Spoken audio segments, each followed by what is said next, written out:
Inside a drawer at Yale University sit 4 small tablets of clay, each one about the size of a paperback book, pressed all over with the cramped wedge-shaped script of ancient Babylon. For decades after they entered the university's collection, a printed label filed them under one word: medical, prescriptions meant for the sick. Every scholar who examined the ingredient lists came away puzzled, because as medicine, none of it made sense. Then, in the 1980s, a French scholar named Jean Bottero looked again and realized the whole filing system had been wrong from the start.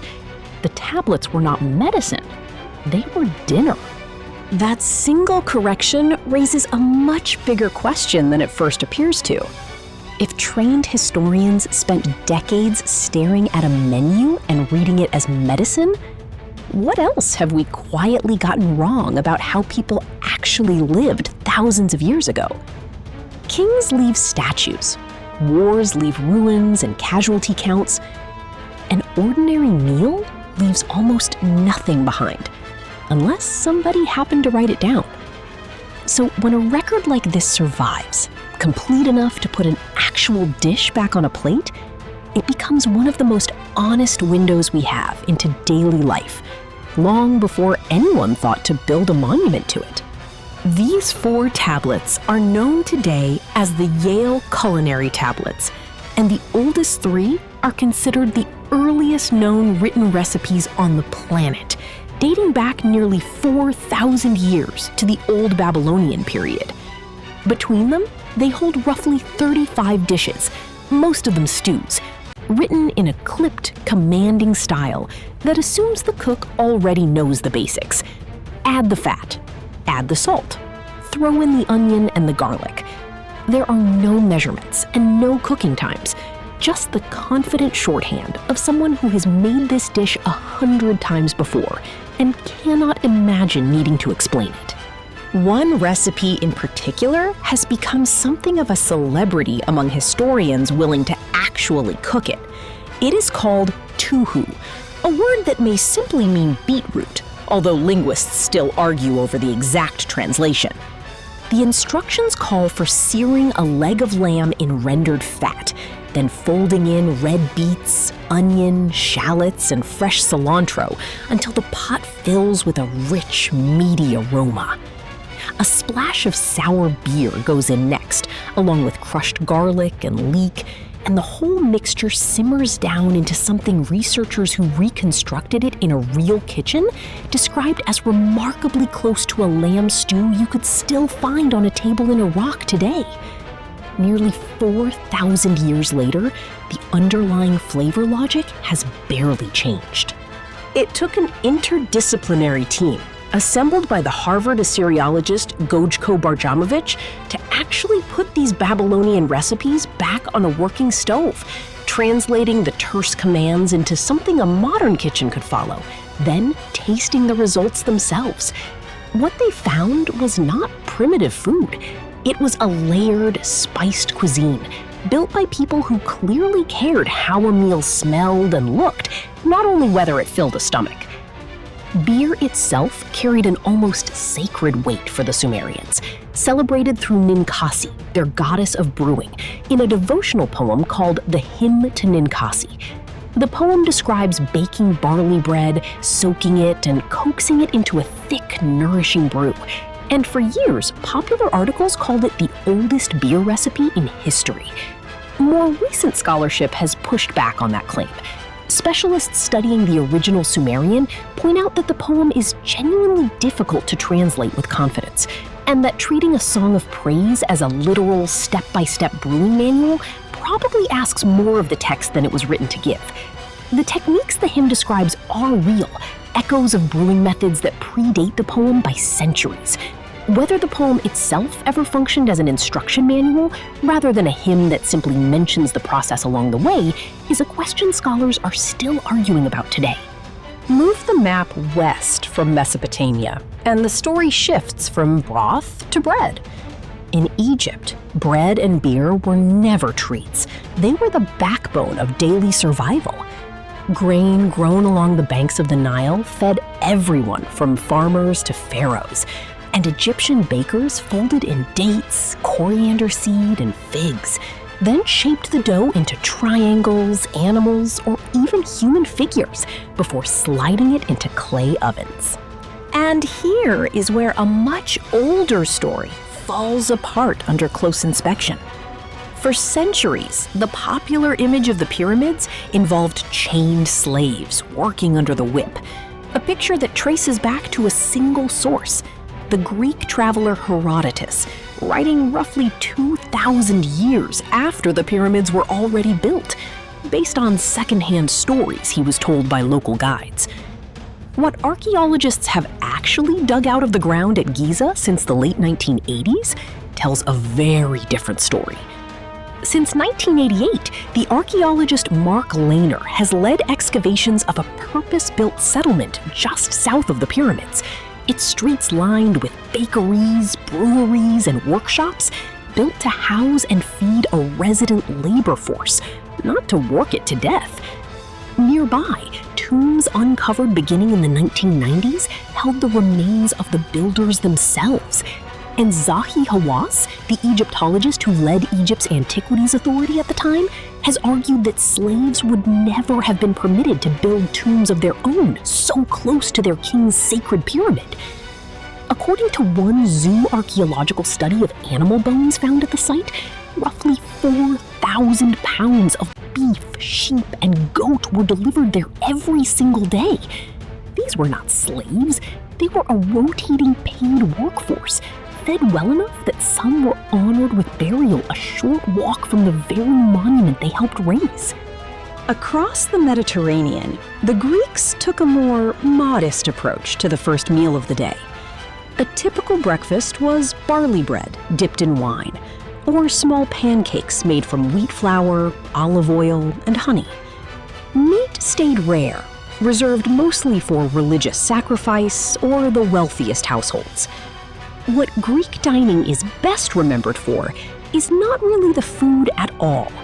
It is the symposium, an evening gathering where wine was mixed with water in a wide bowl called a crater and passed around alongside philosophy, poetry, and argument. Drinking wine undiluted was a habit the Greeks associated with uncivilized outsiders, not with polite company. The Romans then took that Greek foundation and built an empire's worth of appetite on top of it. Along the streets of Pompeii, counters called thermopolia sold hot food to people without a kitchen of their own. Sausages and stewed meat ladled straight into a bowl, something close to an ancient takeout counter. What really defined Roman cooking, though, was a pungent fermented fish sauce called garum, which Romans poured over nearly everything, the way modern cooks reach for salt. For dessert, there was dulcia domestica, dates stuffed with nuts, dusted with a pinch of black pepper, and simmered in warm honey.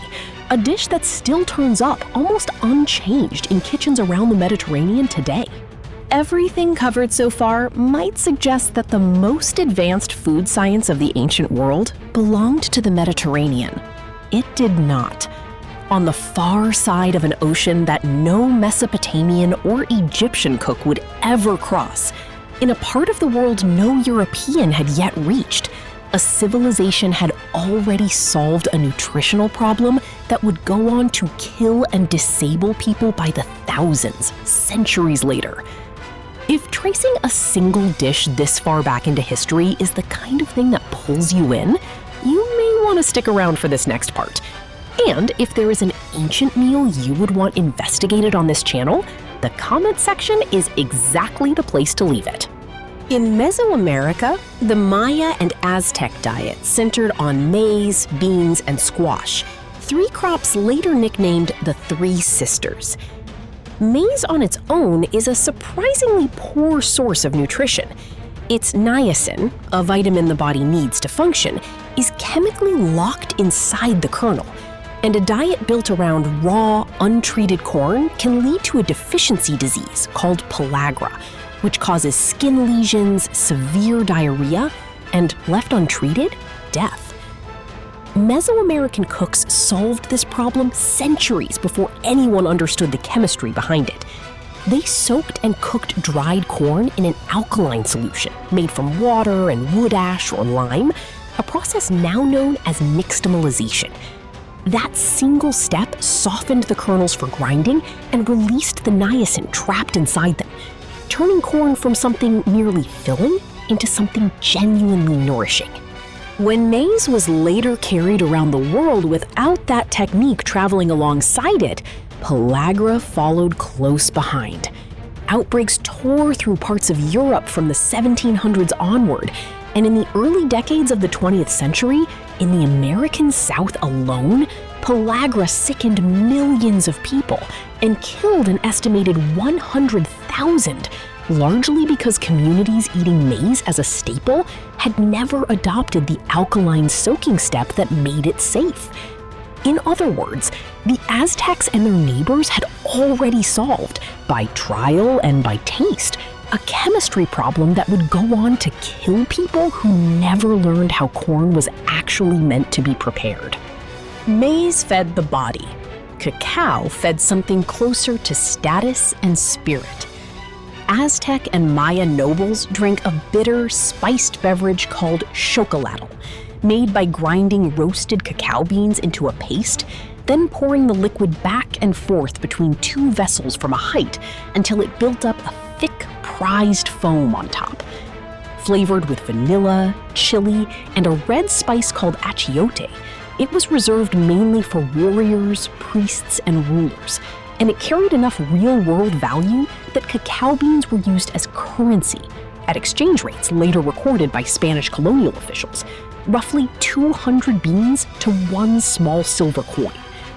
Somewhere in the Aztec Empire, a warm cup of chocolate and a form of money were quite literally made from the same beans.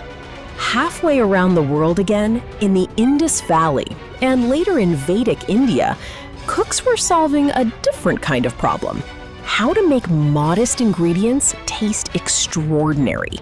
Lentils simmered with water, ginger, turmeric, and black pepper became an early ancestor of dal, a dish built on the idea that spices are not decoration. They are how you stretch simple ingredients into something worth sitting down for. That same logic, more flavor pulled from less, still defines dal across India today.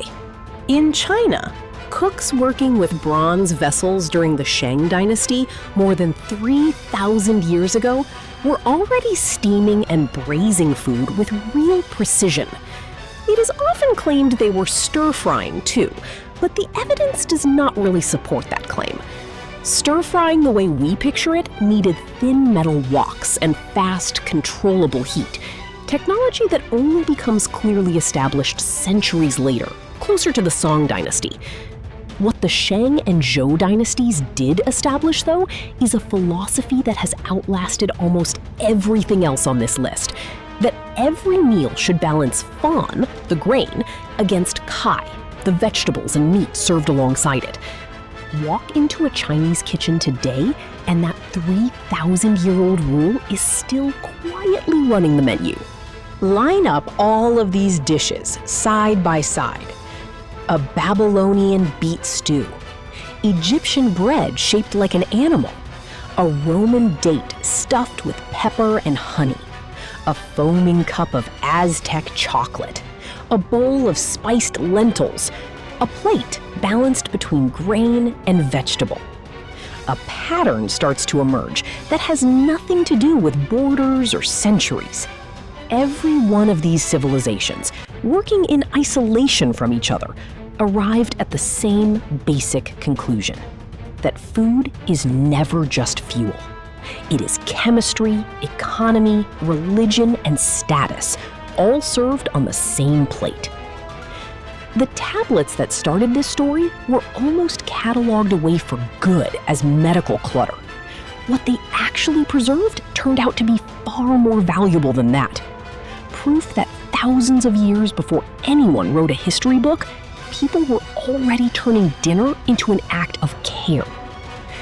The next time archaeologists dig up evidence of how we eat right now, Whatever that evidence turns out to be, it is worth wondering what conclusions they will draw about us.